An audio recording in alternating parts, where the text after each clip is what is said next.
lisod na pagtuo. Siguro doon ay mutubag diha kung makaduog na ako. Sa ato papastora, garantisado na ka. Dili ko garantisado sa akong pagtuo. Pero uban ang tabang sa Ginoo mahimo nato kini igsoon mao bitaw nga kini mga pulonga ipaabot sa Dios diha sa matag usa.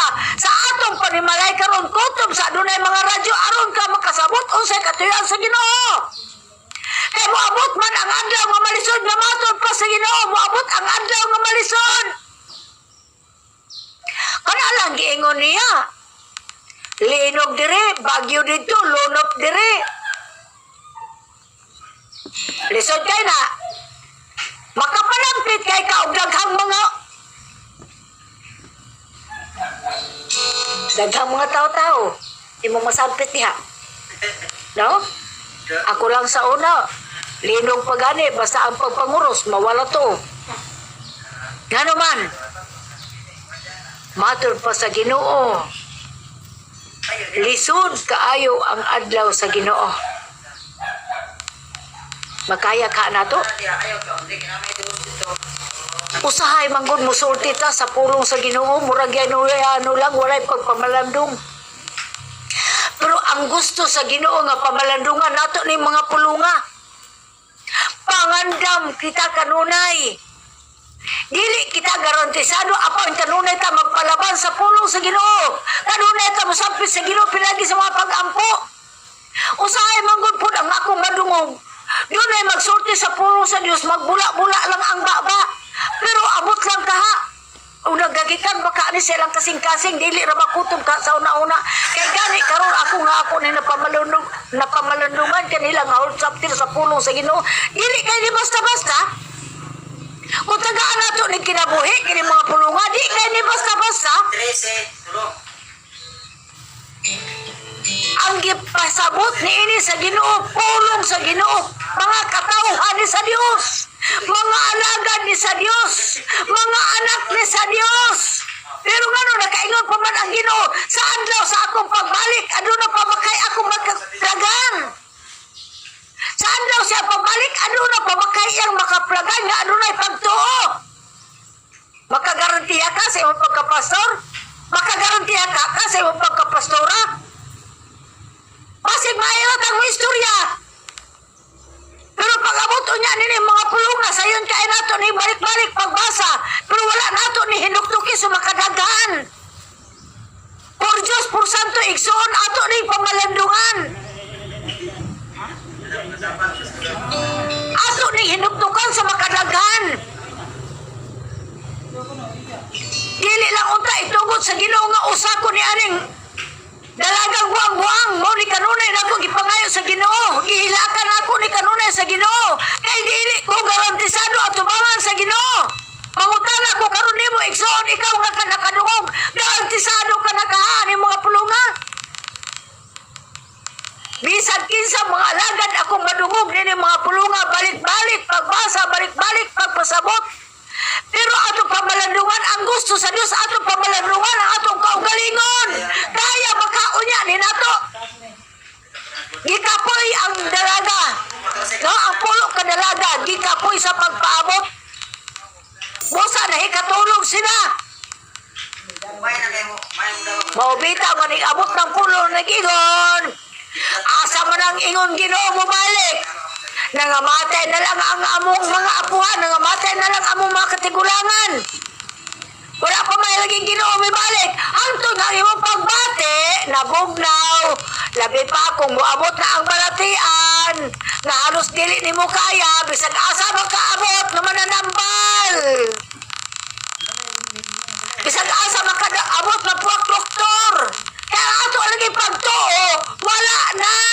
Siguro dili na sigurado. Ilabi na sa mga problema, kawala doon balatian.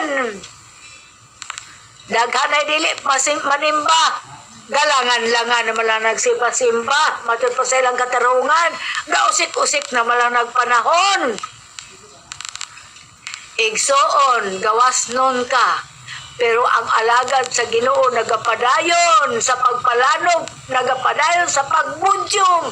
Kay kini maayong balita alang kanako ug kanimo nga luwasonon sa Ginoo. Kay dili buot ang Dios nga may tumpawag ka sa mga butang nga dili maayo. Kay kining atong kinabuhi lumalabay lamang gayon mutuo kag sa dili. Kini atong kinabuhi lumalabay lamang ning kalibutan na. Mangutana siguro ka na gibuhat pa man di ay sa Ginoo ang tao pastora. Namamatay raman di ay gihapon aning kalibutana. Gibuhat ka sa Ginoo aron makakita ka sa mga kaibulungang buhat sa Dios.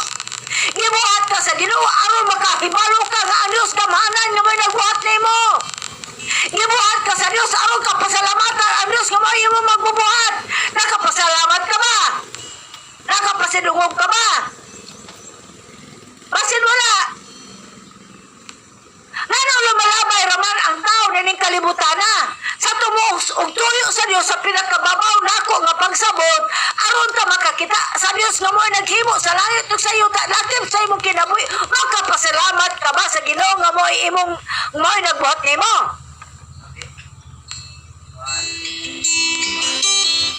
Mura magkuming gawa sa topic.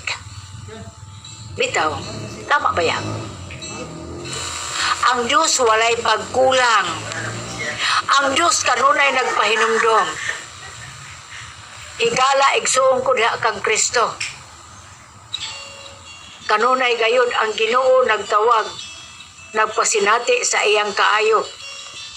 Busa tagaan natong gamayng higayon. Igala igsuon ko. Tungod kay ang Diyos maluluyon. Ang Diyos mahigugmaon.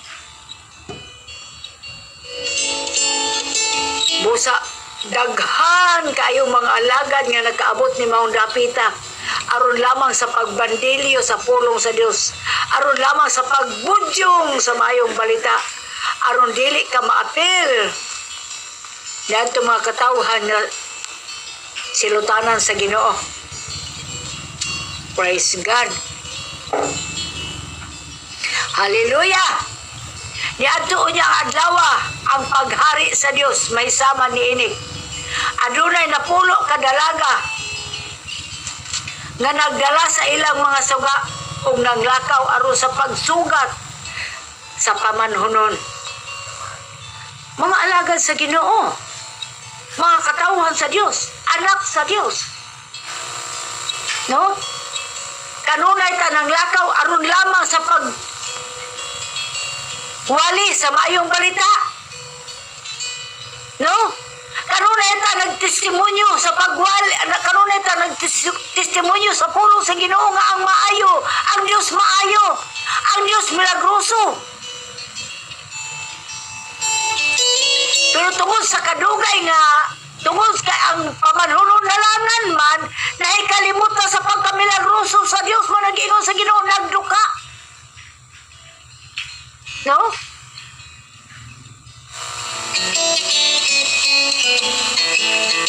Murag ingon diri. Danghag ang 5. Kanila og maalamon ang laing 5. Sa ato pa kung ayuhon nato ni pagpamalandong, no?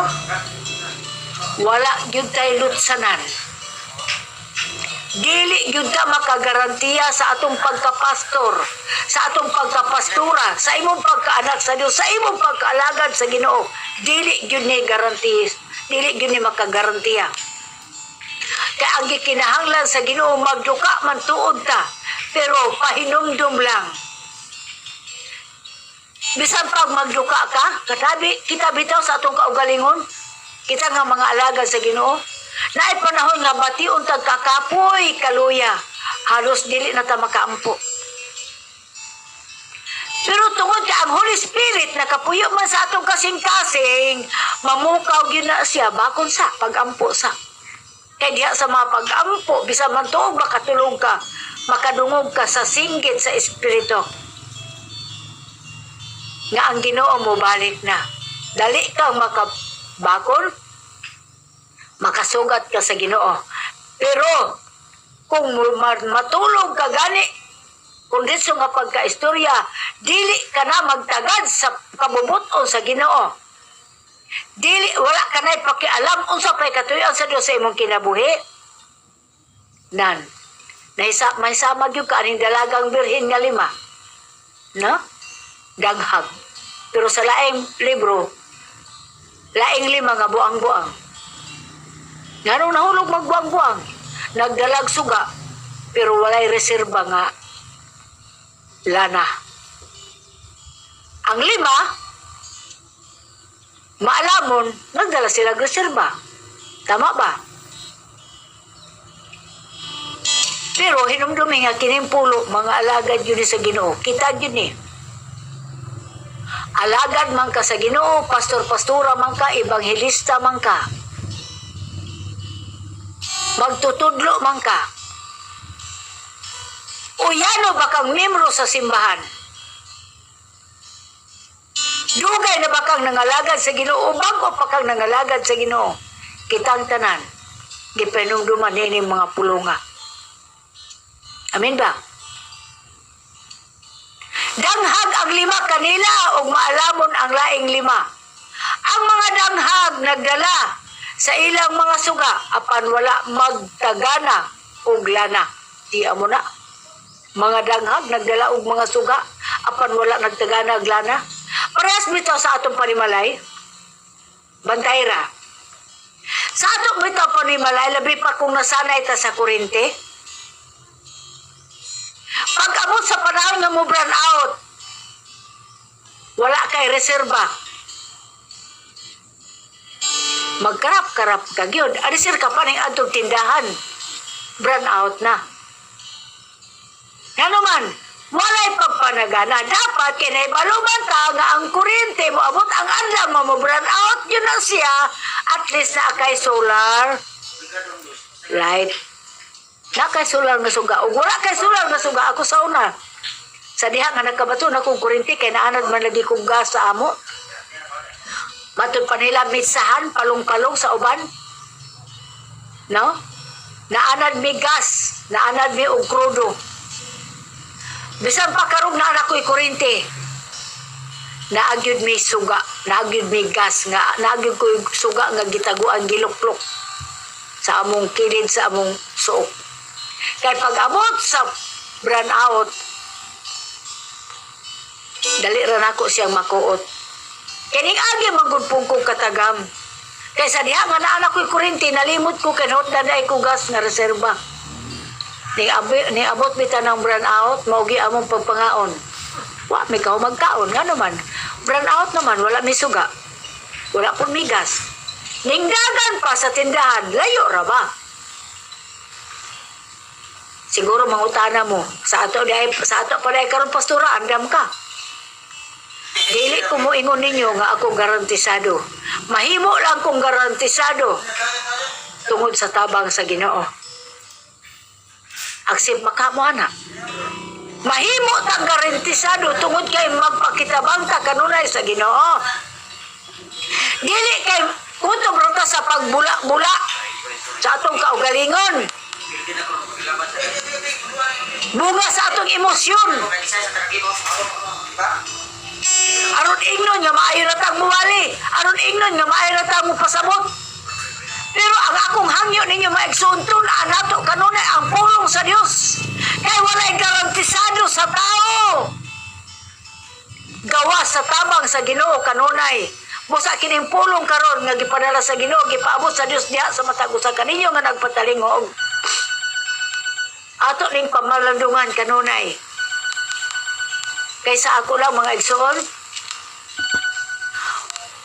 karon pa man ko nagpangyud ani pagbasa pero kanunay ko makadungog ani sa mga alagad sa Ginoo muna ako ning gipamalandungan. Kanunay nako ning gipamalandungan. Unsa ka Lord no? Makaya baka nako ning panahon na? Nga matod pa sa mga purong tungod sa kadugay kinalangan ka sa imong pagbalik. Nagduka ang imong mga alagad. Dili gyud ko garantisado. Dili gyud ta garantisado at tubangan sa Ginoo. Amo tong maamin baka mo ana. Pero para nako bisan pagkapila ko maalagad sa Ginoo kung walay tabang sa Ginoo, dili gyud ko mahimong garantisado. Kay gani kini gisulat bitaw sa Ginoo ni mga pulunga aron ka masayod. Ayaw pagsalig na pastor ka, ayaw pagsalig na pastora ka, ayaw pagsalig na nangalagad ka sa Ginoo, active